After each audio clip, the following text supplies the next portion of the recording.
नमस्कार दोस्तों, जय हिंद। मैं उदयवीर सिंह मावी आपका स्वागत करता हूं यूवी केमिस्ट्री पर।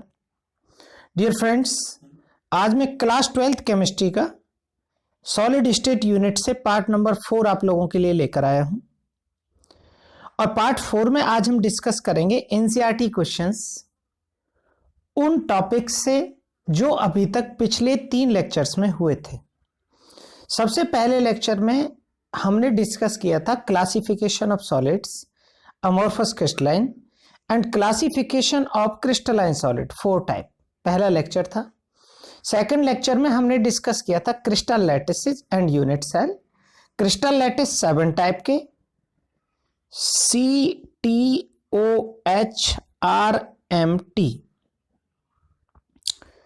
Cubic, tetragonal, orthorhombic, hexagonal, rhombohedral, monoclinic और ट्राइक्लिनिक।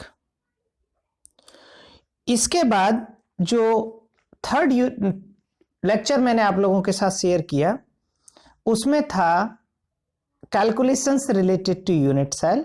और calculations related to unit cell में हमने आप लोगों के साथ डिस्कस किए Z number of atom, R packing fraction, packing efficiency, coordination number, number of void और रेडियस रेशियो। इन टॉपिक्स को डिस्कस किया। एक था क्रिस्टल डेंसिटी। तो इन्हीं से रिलेटेड आपको वो तीनों लेक्चर्स अगर देखने हैं तो उनके लिंक मैं आपको डिस्क्रिप्शन बॉक्स में मेंशन कर दूंगा। आप लोग पिछले 3 लेक्चर देख के इस पूरे लेक्चर को देखें जिससे आपको क्वेश्चंस को सॉल्व करने में हेल्प मिले। सबसे पहला क्वेश्चन हम इन टेक्स्ट क्वेश्चन से लेते हैं एनसीईआरटी से। Classify the following solids in different categories based on the nature of intermolecular forces operating in them. तो dear friends, on the basis of intermolecular forces 4 तरह के सॉलिड्स होते थे। सबसे पहले होते थे मॉलिक्यूलर सॉलिड जिसमें मॉलिक्यूल पार्टिकल हो और मॉलिक्यूलर फोर्स हो। सेकंड होते थे आयनिक जिसमें आयंस पार्टिकल हो। थर्ड होते थे हमारे कोवेलेंट जिसमें नॉन मेटल एटम या एटम पार्टिकल हो। और फोर्थ होते थे मेटेलिक। तो ये 4 तरह के क्रिस्टलाइन सॉलिड होते थे। अब इनमें से आप यहां से सेपरेट कर लेंगे। पोटेशियम सल्फेट आयनिक है, टिन मेटेलिक है, बेंजीन मॉलिक्यूलर है, यूरिया मॉलिक्यूलर है, अमोनिया मॉलिक्यूलर है, वाटर मॉलिक्यूलर है हाइड्रोजन बॉन्डेड, जिंक सल्फेट आयनिक है, ग्रेफाइट कोवेलेंट है, रुबिडियम मेटल है, ऑर्गन मॉलिक्यूलर है। और मॉलिक्यूलर में भी कौन सा? डिस्पर्सन फोर्सेज वाला। और सिलिकॉन कार्बाइड है कोवेलेंट। तो ये आपके रहे क्वेश्चन नंबर 1। सेकंड क्वेश्चन है, a solid is very hard electrical insulator in solid as well in molten state and melts at extremely high temperature. What type of solid is this? सबसे पहले उसने कहा कि वो वेरी हार्ड है। तो very hard के लिए या तो वो आयनिक होगा या कोवेलेंट होगा या मेटेलिक होगा। मॉलिक्यूलर बहुत हार्ड नहीं होते।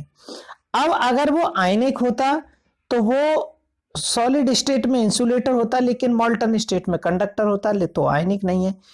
अगर वो मेटेलिक होता तो मेटेलिक तो गुड कंडक्टर ऑफ इलेक्ट्रिसिटी होते हैं। तो वो कौन रहे? कोवेलेंट है वो। ये इसको आप ध्यान रखेंगे। Ionic solids conduct electricity in molten state but not in solid state. तो डियर फ्रेंड, आयनिक सॉलिड्स में positive charge equal to negative charge होता है और सॉलिड स्टेट में उन पर कोई भी आयन फ्री नहीं होता। So they can not conduct electricity. What type of solids are electrical conductor? Malleable and ductile. तो metallic crystalline solids are electrical conductor, malleable and ductile. Next हमारा है give the significance of lattice point. Dear friend, lattice point वो place होता है किसी भी crystal lattice का जहां पर पार्टिकल्स रखे रहते हैं। लैटिस पॉइंट डिसाइड करता है किसी भी यूनिट सेल की स्ट्रक्चर को। तो यही लैटिस पॉइंट का सिग्निफिकेंस होता है कि इट डिसाइड्स द स्ट्रक्चर। और अगर स्ट्रक्चर डिसाइड होगी तो उससे होल द प्रॉपर्टी जो होंगी, उसकी कोऑर्डिनेशन नंबर, उसकी रेडियस, वो सारी भी डिसाइड होंगी। तो ये एक क्रिस्टल लैटिस है, cubic crystal lattice. Name the parameters that characterise a unit cell. Crystal parameters में दो पैरामीटर्स हमने डिस्कस किए थे जो यूनिट सेल को कैरेक्टराइज करते हैं, A B C edge length और alpha beta gamma interfacial angles, ये क्रिस्टल पैरामीटर्स हैं। नेक्स्ट हमारा है distinguish between hexagonal and monoclinic unit cells. Dear friends, अगर आप हेक्सागोनल और मोनोक्लिनिक यूनिट सेल के बीच में डिस्टिंग्विश करना चाहते हैं तो आप इनके क्रिस्टल पैरामीटर्स देखेंगे। अगर आप बात करें हेक्सागोनल की तो हेक्सागोनल के लिए A is equal to B does not equal to C और angle alpha is equal to beta is equal to 90 और गामा जो है वो 120 का होगा, 120 का। ये है हेक्सागोनल। ये कई बार ना सीधा भी पूछ लिया जाएगा, write down the crystal parameters for hexagonal unit cell. अगर मैं मोनोक्लिनिक की बात करूं तो मोनोक्लिनिक यूनिट सेल के लिए तीनों जो एजेज होंगी वो डिफरेंट होंगी। A does not equal to B, वहां दो एज डिफरेंट थी, does not equal to C. और जो एंगल होंगे अल्फा और गामा 90 होंगे, वहां अल्फा और बीटा 90 थे, यहां अल्फा और गामा ये दो एंगल होंगे 90 डिग्री के और जो बीटा होगा does not equal to 90 degree. तो ये इनके बीच का डिफरेंस है, कर लेंगे आप इसको गौर से। नेक्स्ट हमारा क्वेश्चन है explain how much portion of A atom located at. इसको भी मैंने पिछले लेक्चर में आपको डिस्कस किया है। कॉर्नर पर अगर कोई पार्टिकल रखा है तो कॉर्नर के पार्टिकल का 1/8 पोर्शन पार्टिसिपेट करता है, बॉडी सेंटर्ड का पूरा 1/1 और अगर फेस सेंटर्ड पर रखा है तो 1/2 पार्टिसिपेट करता है और अगर एज पर रखा है किनारे पर तो 1/4 होता है। ये मैंने बता दिया था। नेक्स्ट क्वेश्चन है what is 2 dimensional coordination number of molecule in square close packed structure. 2 dimensional में अगर स्क्वायर क्लोज पैकिंग है, स्क्वायर क्लोज पैकिंग में कोऑर्डिनेशन नंबर हमारी 4 होती है। नेक्स्ट है हमारा एक compound form HCP hexagonal close packed structure. What is the total number of voids in 0.5 mole of it. उसके 0.5 मोल में कितने पार्टिकल्स होंगे, how many of these are tetrahedral void. तो डियर फ्रेंड्स सबसे पहले आप देखेंगे total number of void, total number of void 3Z के बराबर होते थे, 3Z। उन 3Z में से 2Z मैंने पिछले लेक्चर में आपको बताया 2Z जो होंगे वो टेट्राहेड्रल होंगे और Z जो होंगे वो ऑक्टाहेड्रल होंगे। अब वो कह रहा है कि टोटल नंबर ऑफ वॉइड 0.5 मोल में कितने होंगे। तो ये नंबर ऑफ इससे पार्टिकल निकल के आ जाएगा, 0.5 मोल के 3Z होंगे 1.5 मोल। तो टोटल नंबर ऑफ वॉइड होंगे 1.5 मोल, 1 मोल में होगा अवोगाड्रो नंबर के बराबर। तो 1.5 मोल का मतलब हो जाएगा 1.5 इंटू 6.022 इंटू 10 की पावर 23। ये होंगे total number of voids.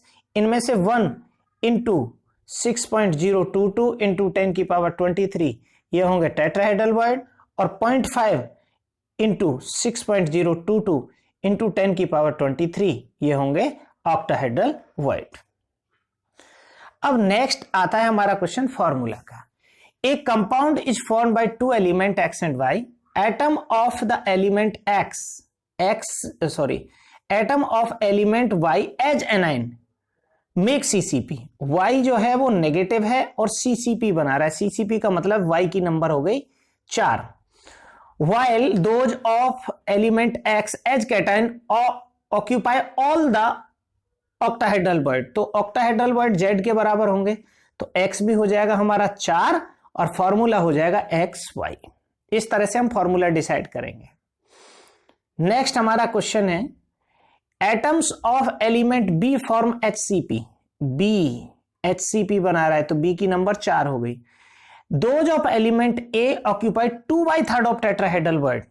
A जो एलिमेंट है 2/3 ऑफ टेट्राहेड्रल होंगे जेड के डबल, तो फॉर्मूला हो जाएगा उसका B4A16/3, 3 का मल्टीप्लाई कर देंगे इसके साथ, 3 से 3 कैंसिल, ये हो जाएगा B12A16। और B12A16 को अगर और सिंपल फॉर्म में अगर हम लिखें B12A16 डिवाइडेड बाय 4, तो फॉर्मूला हो जाएगा A4B3। नेक्स्ट हमारा क्वेश्चन है, ए compound is form by 2 element M and N, the element N form CCP, N CCP बना रहा है, N तो मतलब हुआ 4, and atoms of M occupy 1/3 of tetrahedral void M, tetrahedral कितने हो जाएंगे 8 का 1/3 ऑक्यूपाई कर रहा है। What is the formula of compound, इसके साथ 3 का मल्टीप्लाई कर देंगे आप, 3 से 3 कैंसिल, तो फॉर्मूला हो जाएगा M8 और N12, 4 से डिवाइड कर देंगे इसको, तो ये हो जाएगा M2N3, M2N3 फॉर्मूला इसका हो जाएगा। नेक्स्ट है हमारा, which of the following lattices have highest packing efficiency. Simple cubic की पैकिंग एफिशिएंसी को मैंने बताया था 52.4%। कैलकुलेट करने का तरीका था packing fraction π/6 into Z1 into 100। Packing efficiency body centred cubic की 68%, तरीका वही √3 π/16 packing efficiency into Z into 100, और HCP या FCC की 74 होती है। नेक्स्ट हमारा क्वेश्चन है, an element with molar mass this form cubic unit cell with edge length of 405 pm if the density is this. Density दी हुई है पर किलोग्राम में, तो आप इसे ग्राम पर सेंटीमीटर क्यूब में कन्वर्ट कर लेंगे। What is the nature of unit cell, तो इसमें Z पूछा है, डेंसिटी इज इक्वल टू हमने बताई थी Z into M upon Na into A cube. A given है, D गिवन है, M गिवन है, Na आपको पता है, तो यहां से आप Z फाइंड कर लेंगे इस क्वेश्चन में। मोलर मास गिवन है क्वेश्चन में, मोलर मास से आप फाइंड कर लेंगे मोलर मास, डेंसिटी और एज लेंथ से आप फाइंड कर लेंगे इसका Z। नेक्स्ट हमारे हैं एक्सरसाइज क्वेश्चंस, इनको मैं आप लोगों के लिए एज ए होमवर्क आप इसको करेंगे। सबसे पहला क्वेश्चन है, define the term amorphous, give an example of amorphous solid. What makes glass different from solid such as quartz, दोनों की स्ट्रक्चरल डिफरेंस होता है, ग्लास जो होता है वो अमोर्फस और क्वार्ट्ज वो क्रिस्टलाइन होता है। Classify each of the following solids as metallic, molecular, ionic और कोवेलेंट, इनको आप क्लासिफाई कर देंगे। What is mean by term coordination number, मैंने बताया था the number of nearest neighbour to which an atom attached, वो कोऑर्डिनेशन नंबर कहलाती है। सिंपल क्यूबिक की 6, बॉडी सेंटर्ड क्यूबिक की 8, फेस सेंटर्ड क्यूबिक की 12 होती है। नेक्स्ट हमारा क्वेश्चन है, what is the coordination number of atoms, ये मैंने आपको बता दिया। How can you determine the atomic mass of unknown metal. Atomic mass D is equal to Z into M upon Na into A cube, इस फॉर्मूले से निकालेंगे, तो atomic mass M is equal to हो जाएगा DNA cube upon Z। Next question है, stability of crystal is reflected in the magnitude of melting points. Comment, collect melting points of solid water, ये depend करेगा molecular forces पर। जैसे जैसे molecular forces ज्यादा होंगे उसके मेल्टिंग पॉइंट ज्यादा होंगे, स्टेबिलिटी ज्यादा होगी, और ये डिसाइड करेंगे आप मॉलिक्यूलर क्रिस्टलाइन की सबसे कम और कोवेलेंट क्रिस्टलाइन की सबसे ज्यादा, उस ऑर्डर में आप इसको डिसाइड करेंगे। How will you distinguish between the following term, hexagonal close packing and cubic close packing. Hexagonal close packing में अगले टॉपिक में डिस्कस करूंगा। हेक्सागोनल क्लोज पैकिंग, हेक्सागोन्स बनते हैं इस तरह से, और क्यूबिक क्लोज पैकिंग ये बनती है। तो ये आप इनके बीच में डिस्टिंग्विश कर देंगे। नेक्स्ट, टेट्राहेड्रल और octahedral void crystal lattice unit cell, how many lattice points there in FCC, जितने पार्टिकल रखे होंगे वो बता देंगे। On the basis of similarities difference between metallic और आयनिक के बीच में सिमिलरिटी और difference. Ionic solids and hard and brittle होते हैं, क्यों होते हैं बताएंगे। कैलकुलेट पैकिंग एफिशिएंसी, मैंने सभी की कैलकुलेट बता दी है करके। फॉर्मूला इसकी 52.4, 68%, 74%। नेक्स्ट हमारे दोनों डेंसिटी के क्वेश्चन है, डेंसिटी से सॉल्व कर लेंगे इसको। D is equal to Z. इसमें आपको फाइंड क्या करना है, सबसे पहले ये देखना होता है क्वेश्चन में, silver crystallisation FCC, Z given है 4, एज लेंथ गिवन है, डेंसिटी गिवन है, एटॉमिक मास m निकालना है सिल्वर का, तो नियरली 107 के आसपास ये आएगा।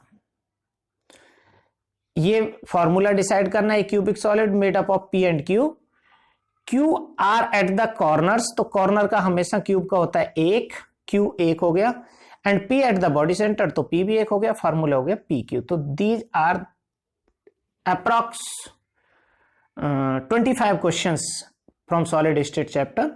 तो आप इन सभी को करके देखेंगे, ये मैंने आपके साथ डिस्कस कर दिए हैं। अगर आपने चैनल को सब्सक्राइब नहीं किया है तो please subscribe the channel and share the questions. Thank you and have a good day.